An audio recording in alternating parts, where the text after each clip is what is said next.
ইসলামের অন্যতম গুরুত্বপূর্ণ একটা ইবাদত হলো কোরবানি। আর এই কোরবানি আমাদের দোরগোড়ায় উপস্থিত। আমরা অনেকে ইনশাআল্লাহ আল্লাহর নির্দেশ পালনার্থে কোরবানি করব। আল্লাহ বলেছেন, ফসল্লি লিরাব্বিকা ওয়ানহার, তুমি তোমার রবের নির্দেশে সালাত আদায় করো এবং কোরবানি করো। এই কোরবানির ইবাদত এমন একটি ইবাদত, এই ইবাদতের প্রতি আমাদের দেশের মানুষের আগ্রহ অন্যান্য ইবাদতের তুলনায় একটু বেশি। আলহামদুলিল্লাহ, তুলনামূলকভাবে অন্য অনেক ইবাদতের চাইতে কোরবানি করার ব্যাপারে আমাদের আগ্রহ একটু বেশি। এটার বিশেষ কারণ আছে। অন্যতম বড় যে কারণ সেটি হলো যে এটাকে আমরা উৎসব এবং কালচার হিসাবে নিয়েছি। সন্দেহ নেই এটা উৎসব, সন্দেহ নেই এটি কালচার, কিন্তু এটার প্রধান উদ্দেশ্য যদি ইবাদত না হয় তাহলে সেই আমল, সেই ইবাদতের, সেই ভালো কাজের বিনিময় আল্লাহর কাছে আশা করা যাবে না। সম্মানিত ভাইরা, যেহেতু কোরবানি আমাদের সামনে চলে আসছে, এজন্য আমাদের কোরবানিকে অর্থবহ করবার জন্য আমরা আজকে কয়েকটি গুরুত্বপূর্ণ বক্তব্য, গুরুত্বপূর্ণ কয়েকটি নির্দেশনা দিতে চাই।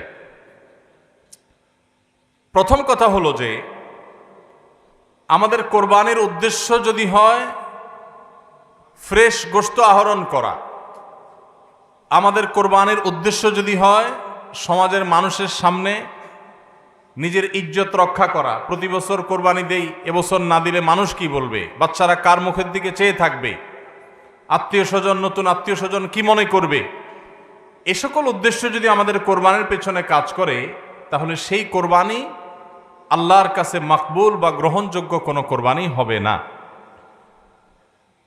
কোরবানি প্রসঙ্গে আল্লাহ রাব্বুল আলামিন বলেছেন, ইন্নামা ইয়াতাকাব্বালুল্লাহু মিনাল মুত্তাকিন, আল্লাহ তাআলা শুধুমাত্র মুত্তাকিদের ত্যাগ, তাদের উৎসর্গ, তাদের কোরবানি, তাদের স্যাক্রিফাইস, এটা আল্লাহ তাআলা কবুল করবেন। অতএব যাদের ভিতরে তাকওয়া নাই তাদেরটা আল্লাহ তাআলা গ্রহণ করবেন না, কবুল করবেন না।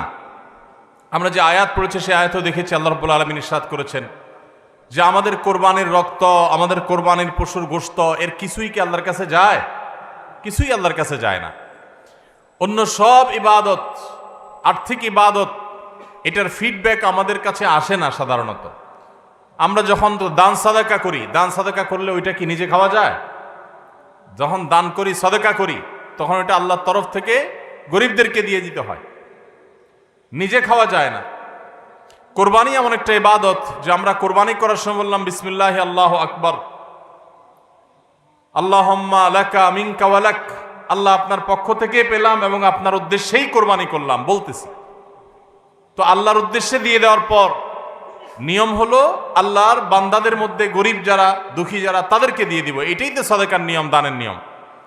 কিন্তু কোরবানি এমন একটা ইবাদত যে ইবাদত আমি আল্লাহর উদ্দেশ্যে করলাম, আল্লাহকে খুশি করার জন্য জবে করলাম, কিন্তু গোশতটা আবার আল্লাহ আমাকে খাওয়ার অনুমতি দিয়েছেন। এটা অন্য ইবাদতে নাই। এখন এই ইবাদতে যদি গোশত খাওয়াটা মুখ্য হয়, গোশত আহরণ করা মুখ্য হয়, সমাজে মানুষের কাছে মুখ উজ্জ্বল করা মুখ্য হয়, আসল উদ্দেশ্য যদি হয় দুনিয়াবি বা পার্থিব বিষয় আশয়, আসল উদ্দেশ্য যদি হয় শো অফ করা, আসল উদ্দেশ্য যদি হয় মানুষকে দেখানো, আসল উদ্দেশ্য যদি হয় আত্মীয় স্বজনের কাছে মুখ রক্ষা করা, বাচ্চা কাচ্চা কার দিকে চেয়ে থাকবে, সেটা যদি উদ্দেশ্য হয় তাহলে এটা ইবাদত হবে না। এজন্য কোরবানির আগে সর্বপ্রথম যে বিষয়টি খুব জরুরি সেটা হলো আমাদের উদ্দেশ্যগুলোকে একটু ঝালাই করে নেওয়া, আমাদের উদ্দেশ্যগুলোকে একটু রিচেক করে নেওয়া। আমরা কেন কোরবানি করব? আমাদের কোরবানির উদ্দেশ্যটা কি? যদি শুধুমাত্র আল্লাহ সন্তুষ্টি উদ্দেশ্য হয় আর সে উদ্দেশ্যে আমি কোরবানি করি, গোশত আমার মুখ্য না, তাহলে সেক্ষেত্রে একটা গরু আমি যে দামে কিনেছি বাজার দর তার চাইতে আরো অনেক কম, তাহলে আমার আফসুস হওয়ার কথা না। কারণ আল্লাহ তাআলা সওয়াব দেওয়ার সময় গোশত কয় কেজি হয়েছে সেই হিসাবে দিবেন, নাকি আমি কি পরিমাণ টাকা আল্লাহর রাহে খরচ করলাম সেই পরিমাণ দিবেন? আমার খরচ করা টাকা আল্লাহর উদ্দেশ্যে যদি এটা নিয়োগ করে থাকে তাহলে 1 লক্ষ টাকার গরু আপনি কোরবানি দিচ্ছেন, নিয়ত যদি সহি হয়, বিশুদ্ধ হয়, দুনিয়াবি কোনো ধান্দা যদি না থাকে, তাহলে আল্লাহ তাআলা সওয়াব কি 1 লক্ষ টাকার দিবেন, নাকি ওই গরুটার দাম বাজারে 80,000, আপনি কিনছেন 1 লাখ, তাহলে আল্লাহ বলবেন না তুমি কেন বেশি দিয়ে কিনছো, ওইটার দায়িত্ব তোমার, আমি 80,000 সওয়াব দেব, এমন হবে? কিন্তু তারপরেও আমরা কোরবানির পশু কেনার পর দেখা যায় ওইটা নিয়ে আমাদের অনেকের হেজিটেশন থাকে, আফসোস থাকে। হ্যাঁ, সন্দেহাতীত ভাবে আপনি মার্কেটে যে গরুর বাজারে যে মূলামূলি করে উপযুক্ত ন্যায্য মূল্যে আপনি কিনবেন, অতিরিক্ত দাম কোনো যৌক্তিক কারণ ছাড়া আপনি কসাইকে বা গরু বিক্রেতাকে কেন দিবেন, সেটা দেওয়ার কোনো যুক্তি নাই। আপনি অবশ্যই মূলামূলি করে ন্যায্য মূল্যে কেনার চেষ্টা করবেন, কিন্তু কেনার পর এর দাম কত হইলো না হইলো, গোশত কয় কেজি হলো, পার কেজি কত পড়লো, তাতে লস হলো না লাভ হলো, এগুলা সবগুলো প্রমাণ করে যে কোরবানির উদ্দেশ্যে ভেজাল আছে। ভাইরা আমার, আমরা কোরবানি সাধারণত বেশিরভাগ মানুষ গরু দিতে পছন্দ করি। এর অনেক কারণ আছে অবশ্য।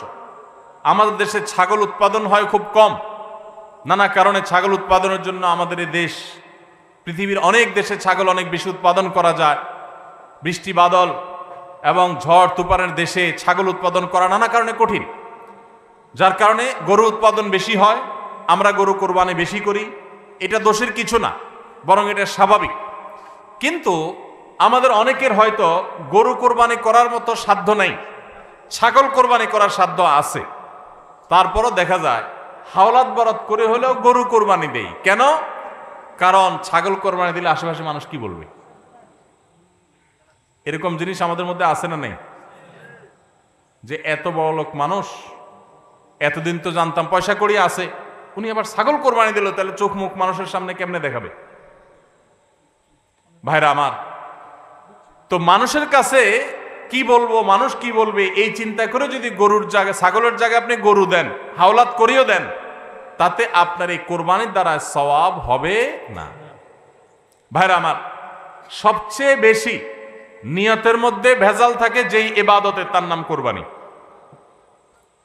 অন্য কোনো ইবাদতে নিয়তের মধ্যে ভেজাল এত বেশি থাকে না, কোরবানিদের মধ্যে নিয়তের ভেজাল যত বেশি থাকে।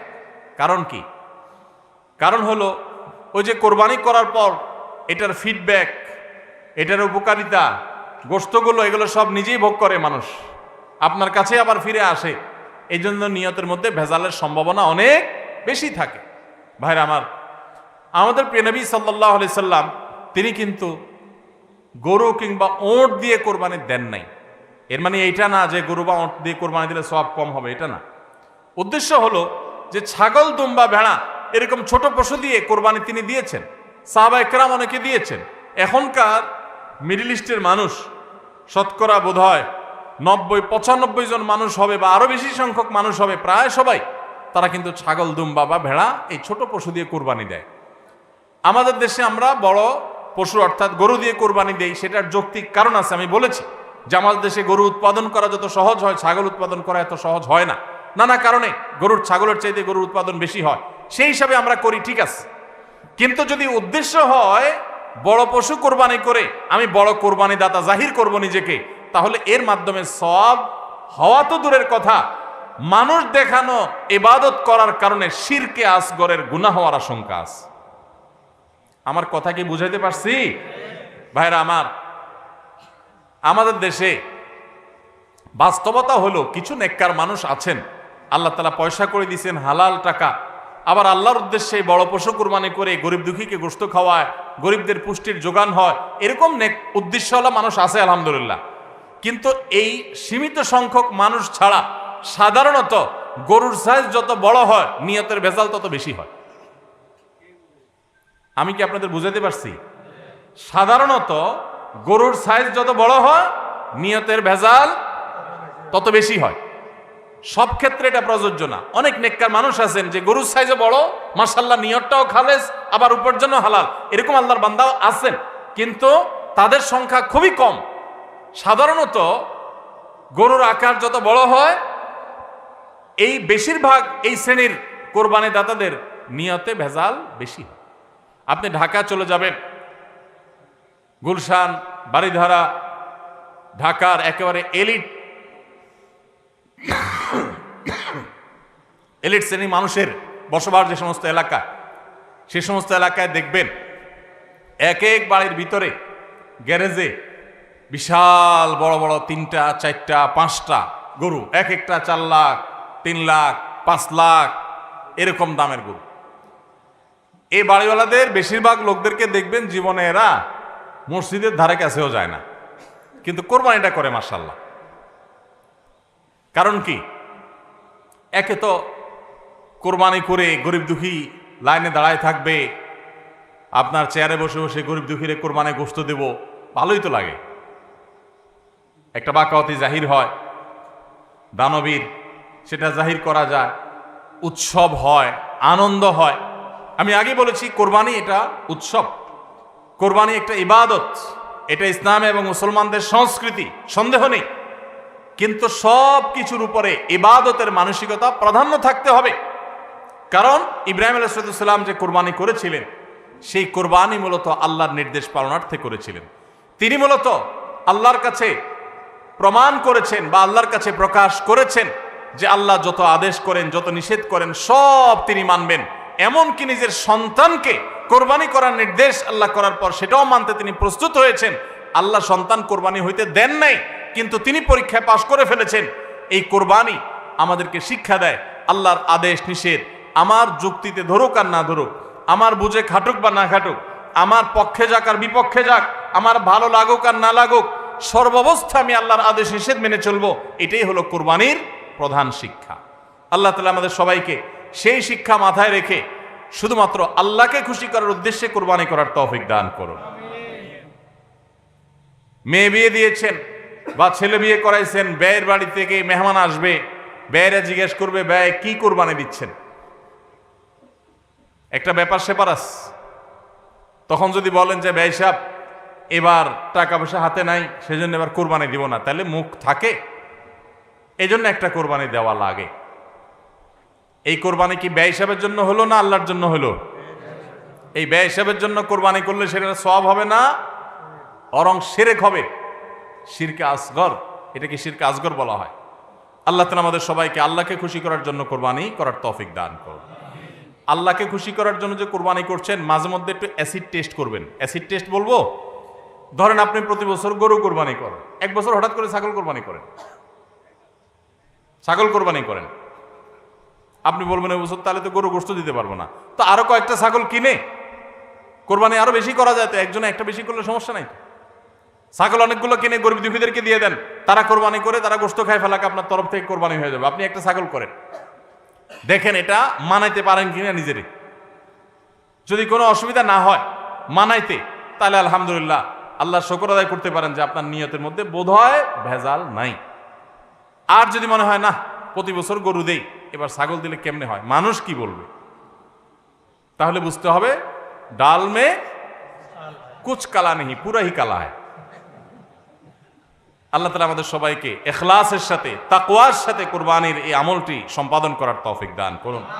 ভাইরা আমার, কুরবানির সামনে আসছে, এখন থেকে আমরা একটু পরিবারের সদস্যদেরকে নিয়ে বসি, বাচ্চা সহ ফ্যামিলির সব সদস্যরা একটু বসেন, মশওয়ারায় বসেন, পরামর্শ মজলিসে বসেন, বসে জিজ্ঞাসা করেন আমরা আসলে কোরবানিটা কেন করতেছি। গোশত খাওয়া, ফ্রেশ গোশত আহরণ করা, মানুষের সামনে নিজেদের মুখ উজ্জ্বল করা, কি ধান্দা, উদ্দেশ্য কি? একজন একজন করে সবাই মতামত নেন এবং এটা নিশ্চিত করেন যে আমরা আল্লাহর জন্যই কোরবানি করছি। এটা কিভাবে নিশ্চিত করব? একটা তো বললাম যে বিশাল বড় গরু কোরবানি করেন সব সময়, এবার একটু ছাগল কোরবানি করেন, দেখেন তো মনরে মানাইতে পারেন কিনা। কারণ আপনি বলবেন ভাই গরু কোরবানিতে অনেক টাকা লাগে, ছাগলে তো অনেক কম টাকা লাগে, তাহলে এই কোরবানি ওইটার চাইতে কিভাবে উত্তম হয়? আমি উত্তম বলতেছি না, আমি বলতেছি যে আপনার নফস, আপনার মন মানে কিনা যে আমি গরুর জায়গায় ছাগল কোরবানি করলেও তো হবে, হবে না হবে না? কেউ যদি ছাগল কোরবানি করে তার কোরবানি হবে কি হবে না? হবে। কোরবানি ছাগলও করা যায়, গরুও করা যায়, ভেড়াও করা যায়, দুম্বাও করা যায়, মহিষ দিয়েও করা যায়, উট দিয়েও করা যায়, এসব পশু দিয়ে কোরবানি করা যায়। অতএব আপনি এবছর একটু ছাগল দিয়ে করেন, বাকি গরু কেনার যে আরো বাজেটের টাকা ছিল সেগুলো দিয়ে আরো কয়েকটা ছাগল কিনে গরিব মানুষকে দিয়ে দেন, ওটা যাতে এলাকা মানুষ টেন না পায়, অন্য এলাকায় দিয়ে দেন। আমরা সুন্নাহ ফাউন্ডেশনের তরফ থেকে সারা দেশে বিভিন্ন জায়গায় জায়গায় কোরবানি করি। অনেক প্রবাসী আছেন, অনেকে ইউরোপ আমেরিকার এমন এমন দেশে আছেন সেখানে কোরবানি চাইলেও করা যায় না, সুযোগ নাই। বা দেশে অনেকে আছেন যে তার হয়তো সে সুযোগ নাই, ক্যাপাসিটি নাই, নানা কারণে সুবিধা অসুবিধা আছে। তো আমরা তাদের তরফ থেকে কোরবানি করে দেশের বিভিন্ন গরিব দুঃখীদের আপনার বাসা বাড়িতে আমরা তাদের ঘরে ঘরে গোশত পৌঁছাই দিই। তো আপনি গরুর বাজেটের টাকা দিয়ে একটা ছাগল কিনে বাকি টাকা দিয়ে এরকম ছাগল কিনে মানুষকে দান করে দেন, জবাই করে অন্য মানুষকে গোশত দিয়ে দেন, এলাকা দিলেন না, মানুষ টের পারো না। তাহলে মনকে মানাতে পারেন কিনা দেখেন। এটা হলো অ্যাসিড টেস্ট। আমি বলতেছি না সবসময়, মাঝে মধ্যে এরকম করে দেখেন যে মন মানে কিনা। যদি দেখেন যে না মন মানে, তাহলে আলহামদুলিল্লাহ ভাইরা আমার। আর একইভাবে মাঝে মধ্যে আমার কোরবানি আমি জবাই করলাম, গোশত সব দিয়ে দিলাম, ফ্রিজে খুব একটা ভরলাম না, অল্প স্বল্প রাখলাম। কারণ আল্লাহ তাআলা বলেছেন ফাকুলু মিনহা ওয়া আতি'মুল বাঈসাল ফাকির ফাকুলু মিনহা ওয়া আতি'মুল কানি'a ওয়াল মু'তার। কোরবানি গোশত নিজেও খাবো, গরিব দুঃখীকেও খাওয়াবো, যে চায় তাকেও দিব, যে চায় না আত্মীয় স্বজন তাদেরকেও দিব। অতএব মুস্তাহাব এই তিনও ভাগে ভাগ করা, কিন্তু এটা ফরজ ওয়াজিব না। তাহলে আমি পরিমাণ একটু কম রেখে বেশিরভাগই দিয়ে দিলাম। মন মানে কিনা দেখেন, মন মানে কিনা। অনেকে আছেন লামসাম সামান্য একটু দিয়া আর সব ফ্রিজে ঠেলতে ঠেলতে ফ্রিজের দরজাই লাগে না, পারলে রশি দিয়া বাঁধে যে দরজা লাগে না। কারণ গোশত, পায়া, ভুড়ি, কলিজা, ফ্যাপসা সব ঢুকাইতে ঢুকাইতে ফ্রিজ বেচারা জাম হয়ে গেছে। তাহলে কোরবানি কেন করতেছি? গোশতের জন্য যদি কোরবানি হয়, এই কোরবানি করবাই না, এটা ফুর্তি। কোরবানি তো ত্যাগের নাম। আপনার ভিতরে ত্যাগ কতটা আছে, ত্যাগের মানসিকতা কতটা আছে। আপনি আল্লাহর রাহে আল্লাহকে খুশি করার জন্য লাখ টাকা দিয়ে গরু কোরবানি করেন, ভালো কথা। আপনার মধ্যে আসলে ত্যাগের মানসিকতা আছে কি এটা প্রমাণ করার জন্য মাদ্রাসা, নতুন মাদ্রাসা হচ্ছে, সেখানে লক্ষ লক্ষ টাকার দরকার আছে, আপনি সেখানে 20,000 50,000 টাকা অকাতরে দিতে পারেন কিনা, এটা অ্যাসিড টেস্ট। সেখানে টাকা বাইর হয় না। কোরবানিতে লাখ টাকা দেন, মাদ্রাসা টাকা দেন না, মসজিদে টাকা দেন না, আরো অনেক দিনের কাজ আছে সেখানে টাকা দেন না। গরিব দুঃখী মানুষ আছে, তাদের দরকার। একজন গরিব তার চিকিৎসা মাত্র 20,000 টাকা হলে হয়ে যায়, আপনি 20,000 টাকা দিতে পারেন কিন্তু দেন না, 2,000 দেন, 500 টাকা দেন, কিন্তু কোরবানির সময় মাশাআল্লাহ 1 লাখ টাকার গরু কিনেন। যদি আল্লাহর জন্যই হয়, স্যাক্রিফাইসও যদি হয়, কোরবানিও করেন, ওখানেও দেন, কিন্তু কোরবানির সময় আসেন ওখানে নাই, তাহলে আপনার এই কোরবানিটা কি আল্লাহর জন্য হচ্ছে না নিজের জন্য হচ্ছে, আল্লাহর খুশির জন্য হচ্ছে না অন্য কোনো উদ্দেশ্য হচ্ছে? এই প্রশ্ন জোরালোভাবে আমাদের অবশ্যই রাখতে হবে। ভাইরা আমার, এর মানে আবার কেউ এটা বুঝেন না যে কোরবানি কম হোক আমরা সে চেষ্টা করব না, কোরবানি আরো বেশি বেশি করার চেষ্টা করবেন। কোরবানি যত বেশি হবে তত আমাদের সব দিক থেকে লাভ। যারা কোরবানি বিদ্বেষী, সেকুলার, বিশেষ করে এক শ্রেণীর মুসলিম বিদ্বেষী নাস্তিক আছে, কোরবানির মৌসুম আসলেই দেখবেন এদের পাখা গজায়। এরা দেখবেন গরুর প্রতি মায়া এত বেশি, এত দরদ। তারা বলে আহারে এতগুলো গরু জবাই করে ফেলা হবে, এই গরুগুলোর ভিতরে প্রাণ আছে, কত নির্মমতা। এরকম দেখবেন এরা এখন থেকে, এই কদিন পর থেকে দেখবেন সোশ্যাল মিডিয়াতে, ফেসবুকে তাদের এই সমস্ত জিগি শুরু হয়ে যাবে, আছে না নাই? এরা আবার সকাল বিকাল বিফ ছাড়া, মাটন ছাড়া, অর্থাৎ গরু গোশত আর খাসি গোশত ছাড়া, মুরগির গোশত ছাড়া তাদের নাস্তাও চলে না। তাদের নাস্তায় থাকে হলো আপনার চিকেন স্যান্ডউইচ, তাদের দুপুরে থাকে হলো বিফ কারি, তাদের রাতে থাকে হলো গরুর কালাবুনা অথবা মাটন, ডাল খাসি। 3 বেলা গোশত ছাড়া চলে না। কিন্তু মুসলমানদের কোরবানি আসলে তাদের কি হয়? অ্যালার্জি ছাড়া চুলকানি শুরু হয়, আছে না নাই? এই জন্য এদের প্রতিবাদে কোরবানি আরো বেশি করে করবেন, কিন্তু সেটা আল্লাহকে খুশি করার জন্য যেন হয়। কারে খুশি করার জন্য হবে? আল্লাহকে খুশি করার জন্য। ভাইরা আমার, কোরবানি যত বেশি হবে আমাদের যেরকম সওয়াব হবে, আমাদের দেশের অর্থনীতিতে অনেক বেশি কল্যাণ বয়ে আনবে এই কোরবানি। কিভাবে সেটা? প্রতি বছর কোরবানিতে যে লক্ষ লক্ষ গরু ছাগল জবে হয়, এই লক্ষ লক্ষ গরু ছাগল এগুলো তো আসমান থেকে নাজিল হয় না, জমিন ফেড়ে বের হয় না। এক সময় ইন্ডিয়ান গরুর উপরে আমাদের দেশ নির্ভর ছিল। আলহামদুলিল্লাহ গত বেশ অনেক বছর ধরে আপনারা দেখেন যে আমাদের দেশীয় গরু দিয়েই আমাদের কোরবানির ম্যাক্সিমাম চাহিদা প্রায় পূরণ হয়ে যায়। ইন্ডিয়ান গরুর উপরে এখন আর আমাদের কোরবানি নির্ভর নয়। এই যে গরুগুলো উৎপাদন হচ্ছে, আপনি উত্তরবঙ্গে গেলে দেখবেন, আমি যাই বিভিন্ন সময়, সিরাজগঞ্জ যাবেন, পঞ্চগড় যাবেন, ঠাকুরগাঁ যাবেন, দিনাজপুর যাবেন, বিভিন্ন জায়গায় যাবেন উত্তরবঙ্গে, দেখবেন যে কৃষকরা তারা অনেকে গরু পালন করছেন। আমরা সুন্নাহ ফাউন্ডেশন থেকে যখনই কোনো বিধবাকে, কোনো গরিব অসহায় মানুষকে স্বাবলম্বী করার জন্য বলি আপনাকে কোন জিনিসটা কিনে দিলে আপনার বা ভালো হয়, আপনি সেটা দিয়ে উপার্জন করতে পারবেন। বেশিরভাগ বিধবারা, বেশিরভাগ অসহায় মানুষেরা তারা বলে একটা গরুর বাছুর কিনে দেন, একজোড়া ছাগল কিনে দেন, তাহলে এগুলো আমি সারা বছর বড় করব, এগুলো বড় করতে আমার কোনো ঝামেলা নাই। দোকানদারি করা অনেক ঝামেলার কাজ, চ্যালেঞ্জের কাজ, বাকি চলে যায়, টাকা তোলা যায় না, এগুলো সহজ। এই বাছুরটাকে আমি ঘাস খাওয়ায় বড় করব, কোরবানি মৌসুম আসলে এই 20,000 30,000 টাকা দিয়ে কিনা বাছুরটা আমি 70,000 80,000 টাকা বিক্রি করব, ডাবল হয়ে যাবে, আমার লাভ হবে, তাদের জন্য এটা সহজ। তো কোরবানির এই ইবাদতটা মুসলমানরা যেটা করেন এদেশে, এটার মাধ্যমে এদেশের আর্থ সামাজিক উন্নতি হয়। লক্ষ লক্ষ হাজার হাজার কৃষকের, পশুপালনকারীদের তাদের উপার্জনের মাধ্যম হয়। কোটি কোটি টাকা, মিলিয়ন মিলিয়ন টাকার ডিলিংস হয়, লেনদেন হয়, যেটা জাতীয় অর্থনীতির চাকা এটাকে ঘোরাতে সাহায্য করে। কোরবানির এই ইবাদত এটা আমাদের অনেক গরিব অভাবী মানুষের পুষ্টির যোগান দেয়। আপনারা জানেন অনেক গরিব মানুষ আছেন কোরবানির মৌসুমে মন ভরে একটু গোশত খাইতে পারেন, সারা বছর গোশতের দাম এত বেশি, তো বেচারারা কিনে খেতে পারেন না। তাহলে কোরবানির এই গোশত, কোরবানির এই উৎসব, এই ইবাদত, এটার মাধ্যমে পশুপালনকারীদের উপার্জনের মাধ্যম হয়। সারা বছর যারা অপেক্ষা করে কোরবানির সময় পশু জবাই করে, পশু বিক্রি করে আবার তারা পশুপালন করবে, এর মাধ্যমে তাদের আর্থিক যে অনটন আছে এটা দূর হয়, তাদের উপার্জনের মাধ্যম হয়। আবার গরিব অভাবী মানুষ যারা আছে, যারা পুষ্টির অভাবে থাকে, পুষ্টিহীনতায় থাকে, তাদের আমিষের অভাব থাকে, তাদের খাদ্যের মধ্যে আমিষ পরিমাণ মতো থাকে না, সেই লোকগুলোর এই কোরবানি উপলক্ষে এক একজন 2 কেজি 4 কেজি 5 কেজি গোশত পাইলে কয়েকদিন ধরে তারা আমিষ খেতে পারে, তাদের পুষ্টির যোগান হয়। ভাইরা আমার, এর মাধ্যমে লক্ষ লক্ষ কোটি কোটি টাকা লেনদেন হওয়ার কারণে দেশের অর্থনীতির চাকা সচল হয়। নানা দিক থেকে এর পার্থিব উপকারিতা আছে। যারা কোরবানির বিরোধিতা করে ওরা বসে বসে ওই মাটন কারি, ওই বসে বসে আপনার বিফ, বসে বসে চিকেন স্যান্ডউইচ এবং বসে বসে তারা বার্গার খাওয়া ছাড়া আর কোনো কাজ তাদের নাই। এদেশের অর্থনৈতিক উন্নয়নের পিছনে তাদের কোনো ভূমিকা নাই।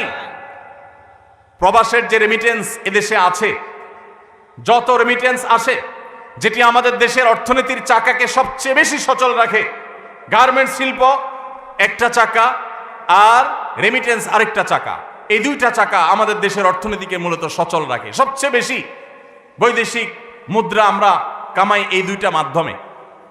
ভাইরা আমার, আপনারা নিশ্চয়ই জানেন চাঁদপুর এলাকার মানুষ আপনারা, এই চাঁদপুরে প্রায় প্রতিটা ঘরে ঘরে বিদেশি আছে না নাই?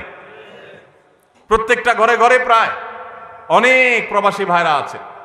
এই প্রবাসী ভাইরা যারা আছেন, যাদের টাকায় এ দেশের অর্থনীতির চাকা চলে, তারা ম্যাক্সিমাম মিডল ইস্ট প্রবাসী বা মালয়েশিয়ান প্রবাসী, ম্যাক্সিমাম তারা মুসলিম কান্ট্রিগুলোতে শ্রম দিতে গেছেন এবং তাদের ঘাম ঝরানো টাকা দিয়ে এদের সচল হয়। আর এই দেশের আইন, এদেশের নিয়ম, এদেশের সংবিধান, এদেশের সবকিছুর ক্ষেত্রে সবচেয়ে বেশি পোদ্দারি করে হলো ইসলাম বিদ্বেষীরা, আর টাকাটা আনে সবচেয়ে বেশি ইসলামিস্টরা। যত মধ্যপ্রাচ্য প্রবাসীরা টাকা আনে, তাদের 99% তারা আলহামদুলিল্লাহ ইসলামকে ভালোবাসে, মহব্বত করে। আমি 10 বছর সৌদি আরবে প্রবাসী ছিলাম, আমি জানি।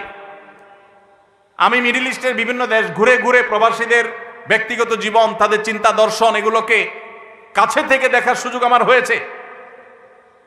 প্রবাসীদের যে টাকা এদেশের অর্থনীতির চাকা সবচেয়ে বেশি সচল থাকে। আমি ইউরোপ আমেরিকায় থাকা প্রবাসী ভাইদের প্রতি শ্রদ্ধা রেখে বলছি, তাদের মধ্যে অনেকে আছেন যারা দেশকে ভালোবাসেন, কিন্তু ম্যাক্সিমামের অবস্থা হলো যে তারা যদি ওই সমস্ত দেশে একবার যেতে পারে, তাহলে দেশে জমি জমা, বাড়ি গাড়ি যা আছে এগুলো বিক্রি করে ডলার করে হুন্ডির মাধ্যমে নিয়ে যায়। কারণ ওই দেশে তার একটা বাড়ি কেনা লাগবে, কারণ সে সেখানকার নাগরিক হয়ে যায়। আর মিডল ইস্টে যারা যায় তারা নাগরিক হইতে পারে না, এই জন্য ওখান থেকে একটা রিয়াল, একটা দেরহাম পারলে ওইটা বাঁচিয়ে দেশে পাঠায়। ঠিক না ঠিক? অতএব কোরবানির উৎসবের মাধ্যমে দেশের অর্থনীতির চাকা সচল হয়। প্রবাসীদের কষ্টার্জিত আয়ের মাধ্যমে দেশের অর্থনীতির চাকা সচল হয়।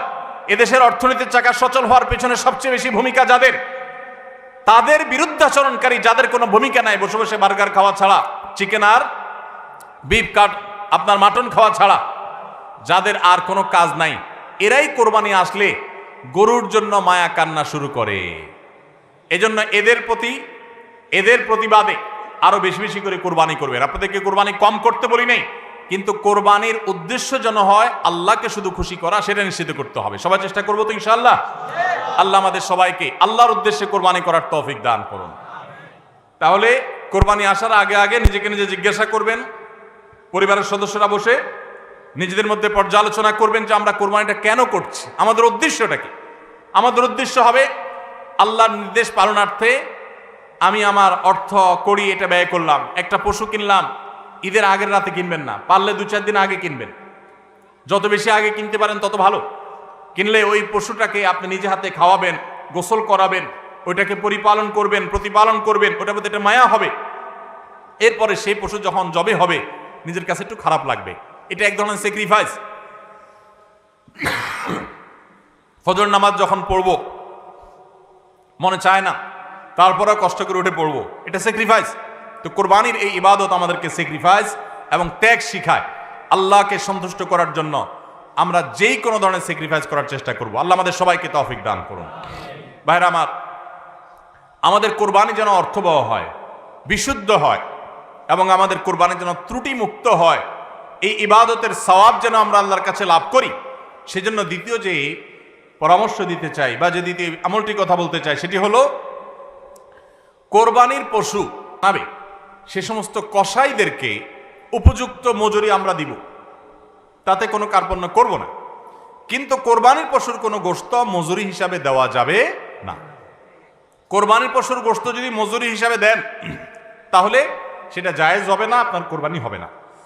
তো যেটা বলছিলাম যে কোরবানির পশুর গোশত এটা যে কসাইরা বানায়, সে কসাইদেরকে কোরবানির পশুর গোশত থেকে কিছু দেওয়া যাবে না।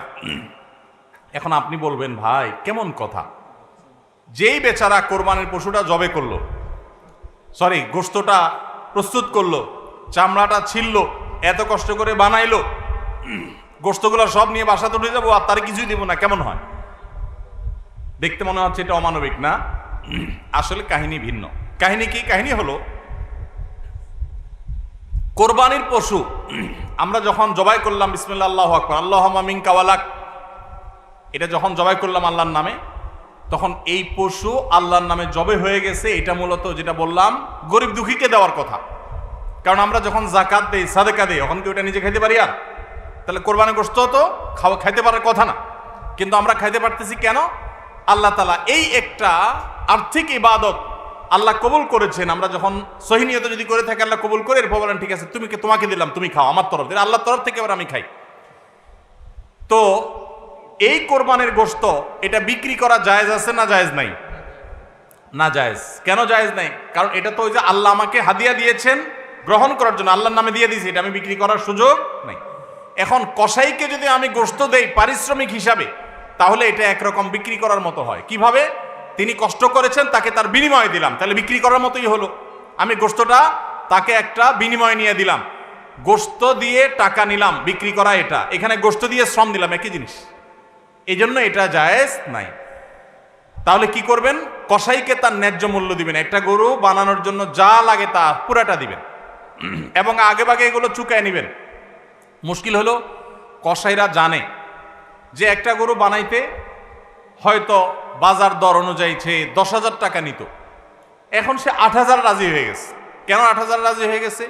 কারণ সে জানে তার সাথে আরো যে 3-4 জন থাকবে, সবাইরে আপনি কমপক্ষে এই 4 জনকে যদি 2 কেজি করে বা 3 কেজি করে গোশত দেন, তাহলে 3-4 12 কেজি হবে। তো 12 কেজি গোশতের বাজারের দাম কত? হ্যাঁ, তাহলে চিন্তা করবে সে যে আমার তো এই দিক দিয়ে 2,000 টাকা ছাড় দিলাম আর পাইলাম তার চাইতে আরো অনেক বেশি। এই জন্য কসাই কম টাকা রাজি হয়ে যাবে। কসাইকে এই জন্য আগে ভাগে বলে দিবেন, শুনেন, কথা শুনেন ভালো করে, গোশত কিন্তু আপনাকে এক পিছু দেব না, আপনি কত নিবেন সেটা আপনি চুকান, আমার খাটলে নেব, না হলে অন্য কসাইয়ের সাথে আলাপ করবো, কিন্তু আগে মাথায় এটা রাখেন আপনারা কিন্তু আমি গোশত দেব না, টাকা যা নেওয়ার নিবেন। নবী করিম সাল্লাল্লাহু আলাইহি সাল্লাম আলী রাদিয়াল্লাহু তাআলা এটা বলে দিয়েছেন, কোরবানি করার সময় বলে দিয়েছেন, দেখো কসাইকে কিন্তু কোরবানির গোশত দিবা না। কোরবানির গোশত শুধু না, কোরবানির পশুর কোনো কিছু বিনিময় সে দিবা না, তাকে টাকা দিবা আলাদা, যত টাকা লাগে সেটা দিবা, গোশত দিবা না, তাহলে বিনিময় হয়ে যাবে, এটা জায়েজ হবে না, তোমার কোরবানি হবে না। এই জন্য ভাইরা এই জিনিসটা আমাদের সাবধান থাকতে হবে, কসাইকে কোরবানির গোশত বিনিময় হিসাবে দেওয়া যাবে না। হ্যাঁ, কসাই যদি গরিব হয় তাহলে সেক্ষেত্রে অন্য গরিবকে আপনি আধা কেজি করে দিচ্ছেন, কসাইরও আধা কেজি দিতে পারেন, অন্য গরিবকে 1 কেজি করে দিচ্ছেন, কসাইরও 1 কেজি দিতে পারেন, কিন্তু কসাই হিসাবে না। সেটা হলো তিনি যদি কসাইগিরি নাও করতেন তারপরও আপনি তাকে দিতেন যদ্দুর অদ্দুর দিবেন। এর বেশি যদি আপনি দেন এবং সেটা যদি বিনিময় হিসাবে দেন তাহলে কি হবে না, জায়েজ হবে না। এই একটা মাসআলা না জানার কারণে আমাদের অনেকের কোরবানি এটা নিয়ে টানাটানি দেখা দেয়। নাম্বার 3 এবং শেষ পয়েন্ট হলো, কোরবানির পশুর গোশত এটা আপনি আহরণ করতে গিয়ে মাথায় রাখবেন যে কোরবানির পশুর রক্ত, বুড়ির ময়লা এগুলো যেন আশপাশের পরিবেশটা নষ্ট না করে। আমরা অনেক সময় দেখি কোরবানির ঈদের 2 দিন 4 দিন 5 দিন পর পর্যন্ত রাস্তাঘাট দিয়ে চলা যায় না দুর্গন্ধের চোটে, ঠিক না বেঠিক? এবং কোরবানির মৌসুমে প্রায় বিভিন্ন বছরে দেখি আমরা বন্যা হয়, এই ময়লাগুলো পানির সাথে বিভিন্ন জায়গায় ছড়ায় পড়ে। বিশেষ করে আমাদের বাইরে আশেপাশে রাস্তাঘাট দিয়ে পথচারীরা যখন চলে, আপনার কোরবানির পশুর দুর্গন্ধ, এটার ময়লা, রক্ত এগুলো যদি আশপাশে পরিবেশ নষ্ট করে, মানুষের নাক ধরে, মানুষ অসুস্থ হয়, নানা রকমের রোগ তৈরি হয়, এখান থেকে নানা রকম রোগবালাই ছড়ায় এবং মানুষের কষ্টের কারণ হয়, তাহলে কোরবানি দিয়ে আপনি সওয়াবের পরিবর্তে গুনাহ হওয়ার আশঙ্কা আছে। এই জন্য নিজ দায়িত্বে আমার পশুর কোরবানির রক্ত গর্ত করে এমনভাবে কোরবানি করব যে সব গর্তে চলে যাবে এবং মাটি চাপা দিয়ে দিব এবং পানি দিয়ে এমনভাবে পরিষ্কার করে দিব, ব্লিচিং পাউডার ইত্যাদি দিয়ে এমনভাবে পরিষ্কার করব যাতে করে আশপাশে কোনো মানুষের কষ্ট না হয়। অনেকে আছেন কোরবানির বুড়ির ময়লাগুলা যেখানে সেখানে ফেলে দিয়ে রাস্তার পাশে উনি বুড়িটা নিয়ে চলে গেছেন, এটা কোনো ভালো মুসলমানের কাজ না, এটা ফাসেক মানুষের কাজ। নবী করিম সাল্লাল্লাহু আলাইহি সাল্লাম ঈমানের শাখা বলতে গিয়ে বলেছেন, ইমাতাতুল আদা আনিত তারিক, ঈমানের একটা শাখা হলো রাস্তায় এমন কিছু যদি কেউ কষ্ট ফেলে রাখে যেটাতে আরেকজনের কষ্ট হয়, সেটা আপনি আরেকজন ফেললে আপনি সরাই দিবেন, এটা হলো ঈমানের দাবি। আর আপনি নিজে যদি ফালান সেই জিনিসটা, যে জিনিসটা মানুষের কষ্ট হয়, তাহলে এটা তো কুফরির অঙ্গ হবে। কথা কি বুঝাইতে পারছি? আমরা অনেকে কোরবানি করি কিন্তু এই জিনিসগুলো খেয়াল করি না যে আমার কোরবানিটাকে অনর্থক করে দিতে পারে, অর্থহীন করে দিতে পারে, সওয়াবের পরিবর্তে গুনাহ হতে পারে। এই জন্য কোরবানির পশুর রক্ত, ময়লা, বুড়ির ময়লা এই সবগুলোকে আমরা নিজ দায়িত্বে একেবারে পরিষ্কার করে রাখবো। মনে থাকবে তো ইনশাআল্লাহ? আল্লাহ তাআলা আমাদের সবাইকে কোরবানির এই ইবাদতকে আল্লাহকে সন্তুষ্ট করবার উদ্দেশ্যে খালেস এবং বিশুদ্ধ নিয়তে, সহি নিয়তে এবং এই কোরবানিকে আল্লাহ তাআলা বিশুদ্ধ উপায়ে আমাদেরকে সবাইকে সম্পাদন করার তৌফিক দান করুন। আমাদের কোরবানির পশুর রক্ত বা পশুর কোনো কিছু দুর্গন্ধ বা কোনো কিছু, কোনো ময়লা যেন পরিবেশকে দূষিত না করে, মানুষের কষ্টের যেন কারণ না হয়। আল্লাহ তাআলা আমাদের সবাইকে সে বিষয়গুলোকে মেনে চলার তৌফিক দান করুন। কে কত ভালো কোরবানি করলেন, কে কত ভালো মুসলমান, দায়িত্বশীল মুসলমান, এটা বোঝা যাবে কোরবানির পর পশু যেখানে কোরবানি করেছেন আশেপাশে কোনো জায়গায় কতটা পরিষ্কার আছে না আছে, এটার উপরে। এটা হলো মিটার, এটা দিয়ে মাপা যাবে যে আপনি মুসলমান, ইসলাম কতটা বুঝছেন। শুধুমাত্র জবাই করলেন আর গোশত খাইলেন ইবাদত হয়ে গেল, এত সোজা না। আল মুসলিমু মান সালিমা আল মুসলিমুনা মিন লিসানিহি ওয়া ইয়াদিহি, যার হাত মুখ দ্বারা অন্য মুসলমান নিরাপদ থাকে সেই মুসলমান। আপনার জবাই করা পশুর রক্ত, এটার গন্ধ কয়দিন পরে ছড়াচ্ছে, শুকায় রক্ত গন্ধ বাইর হয়েছে, ময়লা আছে সেগুলোর গন্ধ বাইর হয়েছে, তা অন্য মানুষের কষ্ট হচ্ছে, আপনি মুসলমান হতে পারলেন না, আপনার এটা ইবাদত হলো না। এই জন্য এই একটা বিষয় মনে হতে পারে ছোট্ট বিষয়, এই ছোট্ট বিষয়টাই কিন্তু আমাদের ইবাদতকে নষ্ট করে দিতে পারে। আমরা সবাই খেয়াল করবো তো ইনশাআল্লাহ। আল্লাহ তাআলা আমাদের সবাইকে আমল করার তৌফিক দান করুন। জাযাকুমুল্লাহ খাইর।